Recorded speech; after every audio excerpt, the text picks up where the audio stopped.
एक बैक्टीरियोफेज से।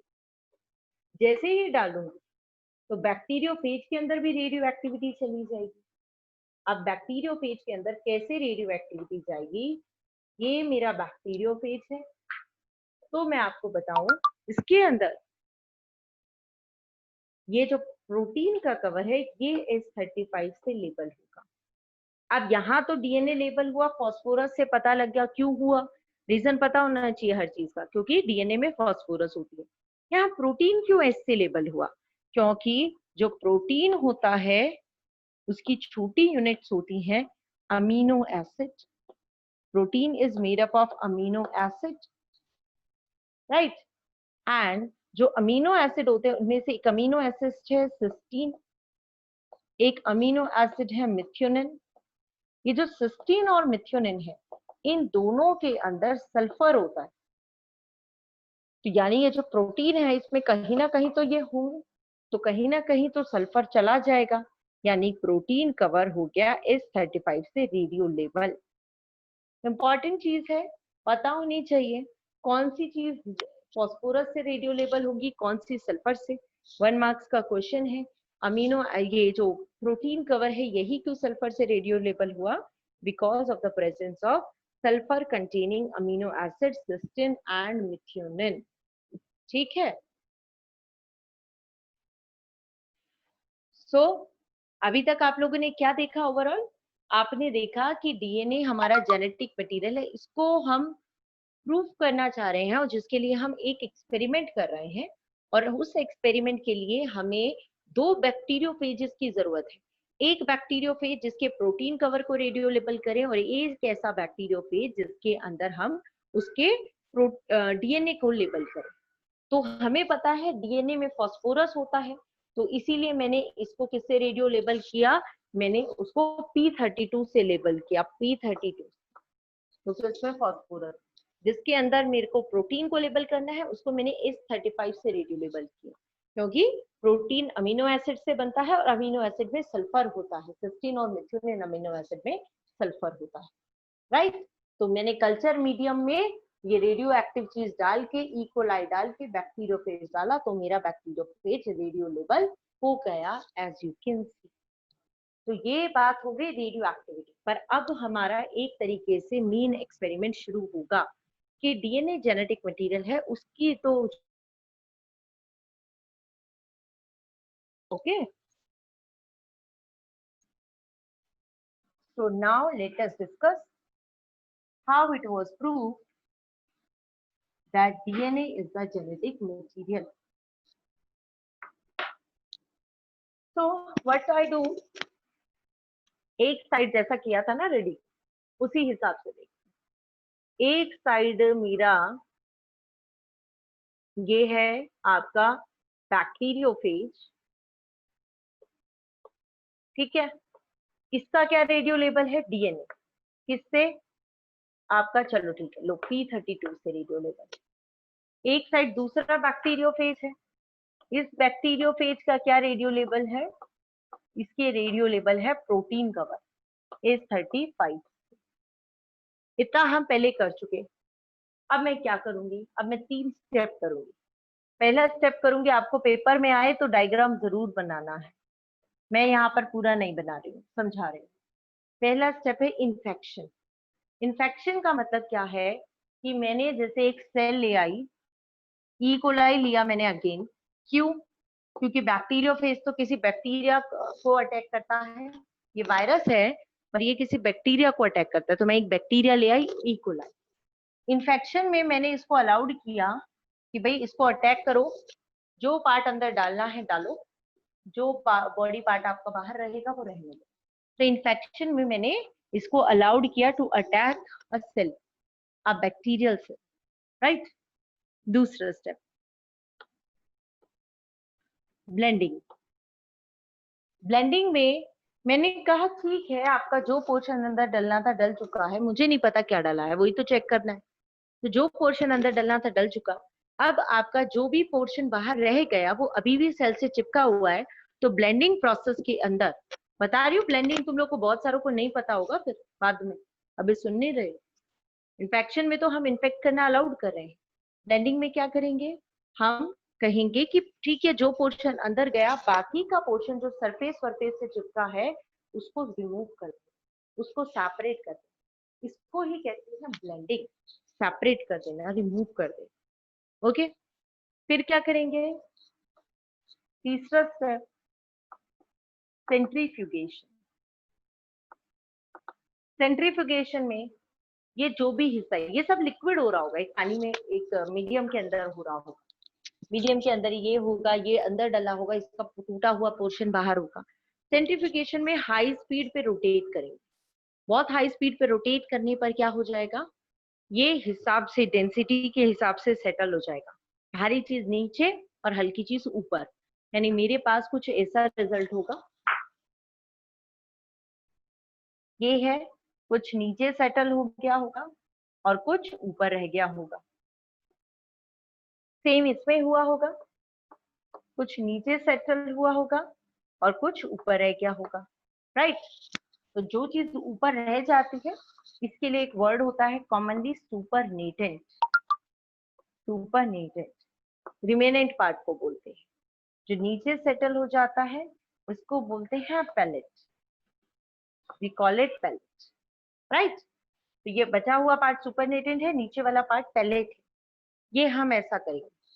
अब हम क्या करें, अब हम चेक करेंगे, आपको अब मैं बता दूं, हमारे पास दो हिस्से थे, ये एक्सपेरिमेंट करने के बाद मेरे पास दो पोर्शन, कौन कौन से दो पोर्शन थे, एक पोर्शन था जो सेल के अंदर गया होगा और एक पोर्शन था जो सेल के अंदर नहीं गया। ध्यान दीजिए, दो पार्ट थे ना, एक सेल के अंदर गया और एक बैक्टीरियोफेज का वो हिस्सा जो सेल में नहीं गया। भारी कौन सा होगा, सेल भारी होगा, ऑब्वियस सी बात है, एक तो बचा कुचा हिस्सा है बैक्टीरियोफेज का, एक पूरा सेल है, सेल भारी होगा। पैलेट के अंदर आपका सेल आएगा और सुपरनेटेंट में आपका रिमेनिंग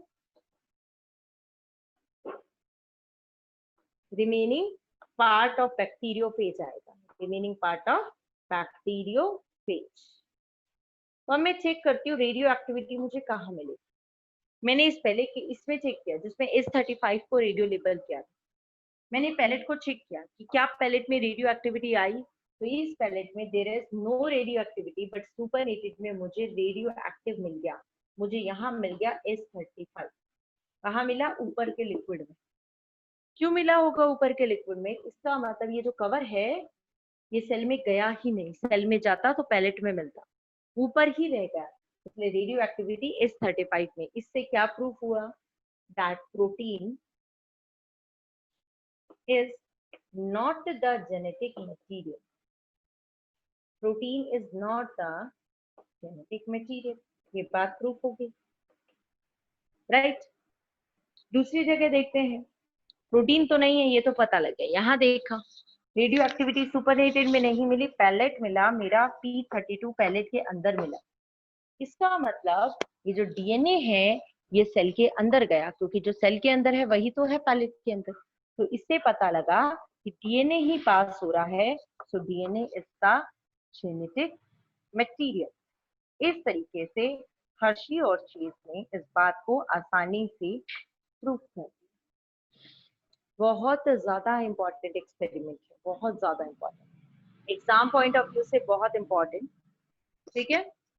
तो समझ आ गया या कुछ पूछना है तो आपको बताइए, you can raise your hand if you want to ask any question.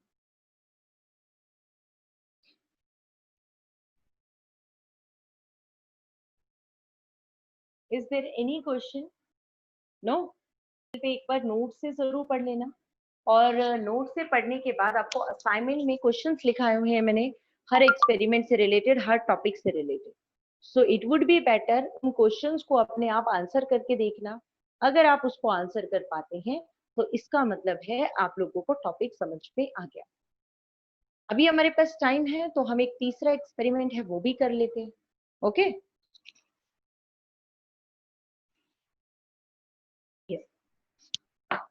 So third experiment क्या है, थर्ड एक्सपेरिमेंट है semi conservative mode of DNA replication semi conservative mode of DNA replication. बड़ा ध्यान से समझना है। Again a very important experiment, तीनों experiment बहुत ज्यादा जरूरी है, ठीक है। बच्चों को लिखना नहीं आता ये एक्सपेरिमेंट, खैर मैंने आपको नोट्स प्रोवाइड किया, उसमें अच्छे से लिखा हुआ है, उसी तरीके से आप तैयार करेंगे। इस एक्सपेरिमेंट को किसने प्रूव किया? It was proved by Meselson and Stahl. तो आपको मिचेल्सन एंड स्टेल नाम से भी पूछा जा सकता है एक्सपेरिमेंट। ये क्या कहता है? What is the meaning of semi conservative mode of DNA replication? ये कह रहा है कभी भी जब डीएनए रेप्लिकेट होगा, रेप्लिकेट का मतलब होता है डीएनए से डीएनए बनेगा, राइट, जो कि हम कल पढ़ेंगे, कल का हमारा टॉपिक रहे। तो कह रहे हैं ये एक DNA, this is a DNA, ठीक है। इसको मैं नाम दे देती हूँ, ये पेरेंट का डीएनए है पीपी। कह रहे हैं अब क्या हुआ, इसने आगे जाके दो डीएनए बना लिए, आगे जाके दो डीएनए बनाए, तभी तो मैंने कहा इसका रेप्लिकेशन हुआ है। तो ये जो दो डीएनए बनाए, उन दोनों डीएनए में से एक स्ट्रैंड तो हमेशा पेरेंट का रहेगा और एक हमेशा न्यू रहेगा, एक हमेशा पेरेंट का और एक हमेशा न्यू। इसी चीज को semi conservative method of DNA replication कहते हैं। सेमी कंजर्वेटिव मतलब during DNA replication always one of the strand is parental and one strand is newly synthesized, ठीक है। तो पहले तो आपको इसका मीनिंग लिखना है। अब बात करते हैं कि इस चीज को प्रूफ कैसे किया साइंटिस्ट ने, उसकी बात करते हैं।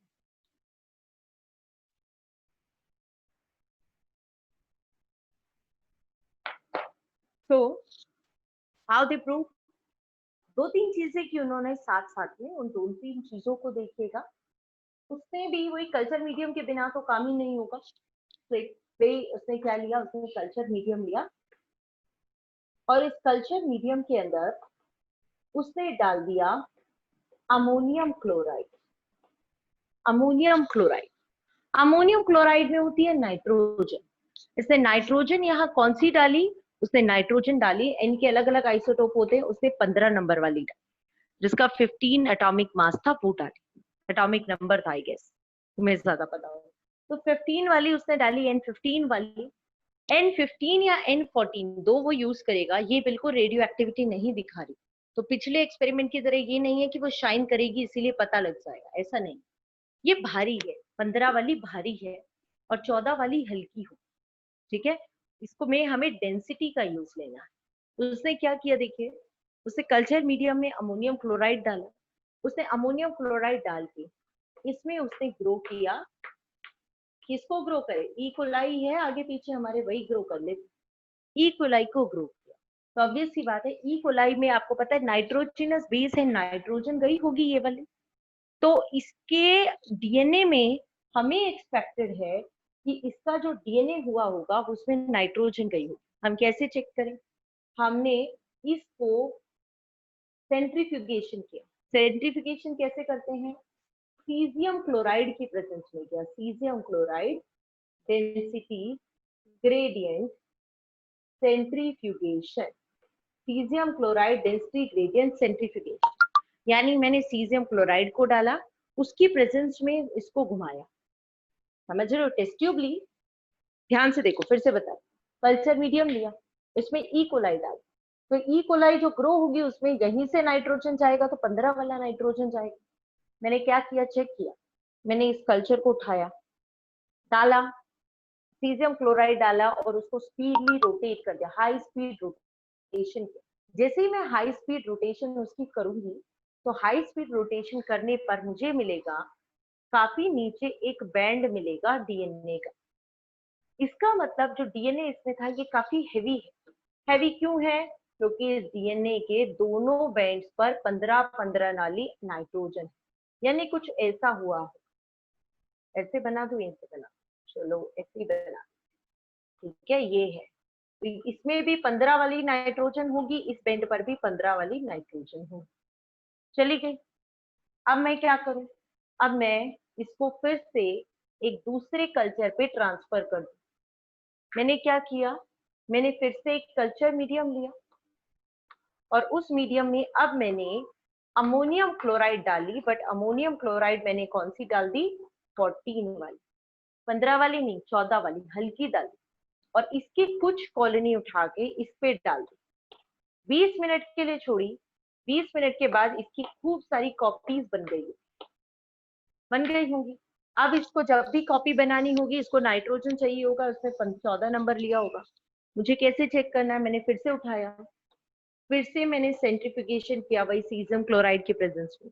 अब मैंने देखा यहाँ पिछली बार इधर बैंड मिला था, अब मुझे बैंड थोड़ा ऊपर मिला, इसका मतलब मेरा डीएनए पिछली बार से थोड़ा हल्का हो गया। हल्का क्यों हुआ होगा?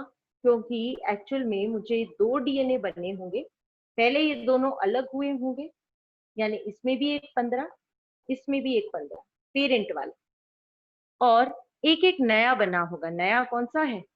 14। 14 बच्चे इसको बनाने में गलती करते हैं, इसीलिए आराम से बनाओ, एक एक अलग करो, एक एक नए डालो। तो ये हल्का क्यों है? क्योंकि ये N15 N14 है, इसीलिए हल्का है, राइट। अब क्या करो? अब इसको फिर ट्रांसफर करो, और 20 मिनट का टाइम दो, तो 20 20 40 मिनट हो गए, 40 मिनट हो गए टोटल। अभी मैंने मीडियम चेंज नहीं किया, अभी भी वही थोड़ी सी ऊपर की इकोलाई लेके किया, पर अभी भी मैंने अमोनियम क्लोराइड जो डाला है वो N14 वाला ही डाला है, ठीक है। 14 वाला अमोनियम क्लोराइड डाला, इसको करके देखा, तो अब मुझे एक्सपेरिमेंट रिजल्ट कुछ अलग ही मिला। मुझे एक बेंड तो इसी हाइट पे मिला, मतलब बीच में मिला, एक बेंड मुझे इससे ऊपर भी मिल गया। इसका मतलब एक तो डीएनए वही 15-14 का बना, एक और हल्का बन गया। हल्का क्यों बना? चलो देखते हैं, इधर देखो, यहाँ से यहाँ बनाते टाइम बहुत गलती करते हैं, ध्यान रखो भाई। ये है, इसको अलग कर लो पहले, ये 15-14 है, ये अलग हुआ होगा, ये क्या आया होगा? 15 नंबर। दूसरे बेंड को अलग करूं, क्या आया होगा? 14 नंबर। सेम वे दूसरा है, ये भी पेरेंट बने होंगे, इनको भी अलग करती हूँ। एक आया होगा 14 और एक आया होगा इसमें से कोई 15। क्लियर? ये 4 है, चारों अलग हो गए। न्यू मीडियम कैसा था? 14। न्यू मीडियम की प्रेजेंस में ग्रो किया 14, इसको भी नया वाला 14, इसमें भी नया 14, और हर जगह एक नया, क्योंकि नया मीडियम 14 है, 14।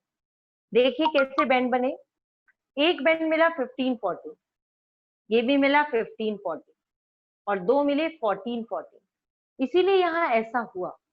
ये है 15-14 वाला उसी हाइट पे जहां ऊपर, और ये वाला है 14-14 और हल्का। तो आप देख रहे हो कंपेयर करके।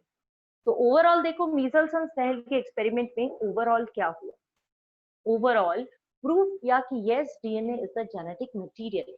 मीजल्स एंड सहल ने हर्षी चेज ने बताया था, मीजल्स एंड सहल ने प्रूव किया कि जब भी डीएनए अपनी कॉपीज बनाएगा तो हर बार एक नया डीएनए होगा और एक पुराना पेरेंट का डीएनए होगा। उसको उसने हमेशा अलग अलग अमोनियम क्लोराइड की प्रेजेंस में ग्रो किया, और caesium chloride density gradient centrifugation से उसका वेट देखा, उसका बैंड देखा कितनी दूरी पर आएगा, और उसके बैंड्स को देख के पता लगा कि हर बार जब भी डीएनए कॉपीज बन रही हैं, एक पेरेंटल बन रहा है और एक न्यू स्ट्रैंड बन रहा है। This is experiment number 3। तो यहाँ पर आपके 3 एक्सपेरिमेंट्स पूरे हो गए। हमने डीएनए स्ट्रक्चर पैकेजिंग पढ़ ली, हमने डीएनए के तीनों एक्सपेरिमेंट्स पढ़ लिए, छोटा मोटा जो टॉपिक्स लिखाए हुए हैं, जैसे डीएनए के बारे में बातें लिखाई हुई हैं, अच्छे जेनेटिक मटेरियल की प्रॉपर्टीज लिखाई हुई हैं, आरएनए के बारे में लिखाया हुआ है। ये सारी की सारी चीजें आप लोग खुद कर सकते हैं, जो मैं बता रही हूँ, ध्यान से सुन लीजिए। डीएनए की प्रॉपर्टी, डीएनए पढ़ा चुकी हूँ, डीएनए की पैकेजिंग पढ़ा चुकी हूँ, तीनों एक्सपेरिमेंट पढ़ा चुकी हूँ। डीएनए अच्छा जेनेटिक मटेरियल क्यों है, डीएनए आरएनए का डिफरेंस क्या है, और आपका आरएनए वर्ल्ड, इन चीजों को आप खुद कराएंगे, मैं मेन प्रोसेस कराऊंगी। सो कल मैं आपको डीएनए रेप्लिकेशन, जो कि काफी बड़ा टॉपिक है, उसको डिस्कस करेंगे। एंड खाली रेप्लिकेशन पे नहीं रुकेंगे, हम एक और छोटा टॉपिक उसके साथ कवर करेंगे। ओके, अभी आज के तीनों एक्सपेरिमेंट्स कंप्लीट हुए, तो उससे रिलेटेड कोई डाउट है तो मुझे बताइए। 5 टॉपिक कवर हुए, पांचों टॉपिक से रिलेटेड कोई डाउट है तो बताओ।